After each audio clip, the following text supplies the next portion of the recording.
All right, this is how to squat, body weight squat. Good instructional guide for beginners. So we'll start from the bottom, work our way up. You're gonna want to take up a nice wide stance, probably just outside shoulder width. It depends on your hips, on what your structure is. I am duck-footed, so my stance is quite wide, but you are going to spread your feet out, spread your toes out, and then try to grab the ground you're underneath. Try to be on solid ground, not your foam pad or mat or anything. We want that direct contact to the ground, a hard surface. Socks, barefooted, or hard shoes if you have them. And then we're gonna work our way up to our knees. Knees we want to rotate out so that we're stabilizing our hips and our knees. You can do that by putting a lot of the force on the outside of your foot, but when we squat, we want our force on our foot to be equally distributed. We don't want it to be all on our heels, all on our toes. This is just for a basic squat. All right, so you kind of want it at the mid-foot. So locking our knees out, and then when you squat, it's just like you're sitting down. Pretend like you're sitting down on a bench or a chair. You're gonna be naturally hinging at the hips, and then your upper body should lower at the same rate as your hips. Same rate, right? Not down and then up first. It's hard for me to do it not correctly, but yeah, same rate, right? Upper body's going down at the same rate as my hips, okay? And before you do that, you're always keeping your core tight.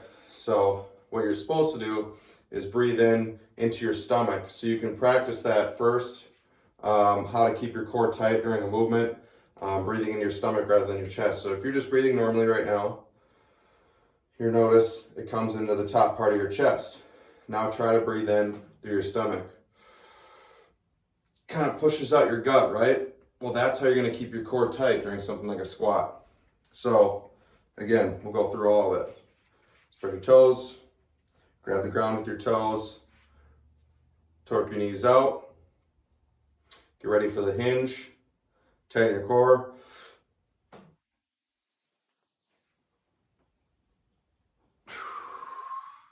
So yeah, I forgot to mention, I like to hold my breath, keep that core tight on the way down, and then exhale on the way up.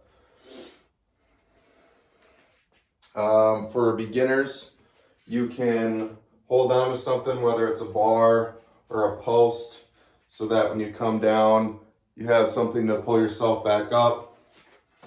Another good one too is to use a seat or a bench or any sort of chair, couch, whatever. If it's the harder the better, so that when you're doing it. And for a bodyweight squat, you can just keep your hands right here or in front of you, whatever is best for your balance. You got to work your way up. If you're not used to doing a movement like this, it may be difficult to just go right on down and squat down. So, start off slow, holding on to something, or use a bench. So if you are going to use a chair or something to sit on, it's great practice so that you're pretending that, because that's what a squat is, right? You're sitting down, all right? So just sit down on the bench and then stand back up. Now, try to avoid sitting down and then like using momentum to get back up. See how I'm rocking forward to get myself up. If you're exhausted, feel free to start using momentum, but try to get the form down without using momentum first. So go through it one more time. I like just outside shoulder width, toes grabbing the ground, knees outward, core tight, hands in front of me.